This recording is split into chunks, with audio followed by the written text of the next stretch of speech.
मान्यवर, अभी जब नेता सदन बोल रहे थे तो उन्होंने कहा कि ये जो संकट है, विपत्ति का काल है, इस काल में विपक्ष हमारा साथ नहीं, ये विपत्ति आ पड़ी है। लेकिन मैं आपके माध्यम से सरकार से पूछना चाहता हूं, ये विपत्ति आई हुई कैसे है? मान्यवर, ये विपत्ति लाई हुई विपत्ति है, ये लाया हुआ संकट है, आया हुआ संकट नहीं मान्यवर। ये लाया हुआ संकट कैसे है? देश की जनता को नहीं पता था मान्यवर, आपको भी नहीं पता था, हमको भी नहीं पता था, लेकिन आदरणीय प्रधानमंत्री जी को पता था कि जो हार्मोज का समुद्री मार्ग है, वहां से भारत की जरूरत का 60% कच्चा तेल आता है मान्यवर, और 50% भारत के जरूरत की गैस आती है। तो मैं आपके माध्यम से पूछना चाहता हूं कि जब वो हार्मोज का समुद्री मार्ग 60% से ज्यादा ईरान के रास्ते में आता है, ईरान के कब्जे में आता है, तो ईरान से तू कौन मैं खामखा जबरदस्ती झगड़ा करने की आपको जरूरत क्या थी? इसलिए आपने जानबूझकर देश को संकट में डाला है। ये संकट आया हुआ संकट नहीं है, ये लाया हुआ संकट है,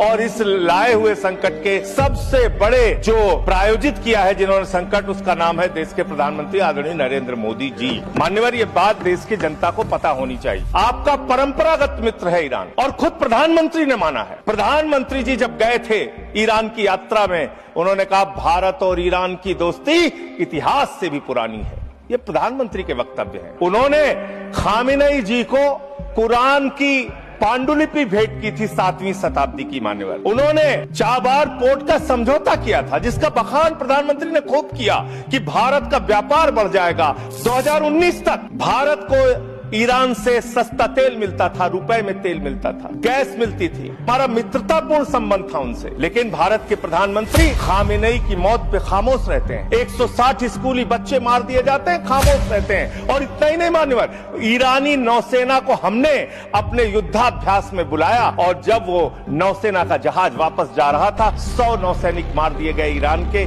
अमेरिका के द्वारा। प्रधानमंत्री खामोश, हमारे मेहमान मारे गए, एक शोक संवेदना के शब्द हमने नहीं बोले। आपने जो तेल और जो ऐसे समय में 60 रुपए घरेलू गैस का दाम और 115 रुपए कमर्शियल सिलेंडर का दाम आपने बढ़ाने का काम किया। तो पूरे देश में एक हाहाकार की स्थिति है। इसको नियंत्रित करने के लिए झूठ बोलने के बजाय सच्चाई को स्वीकार कीजिए।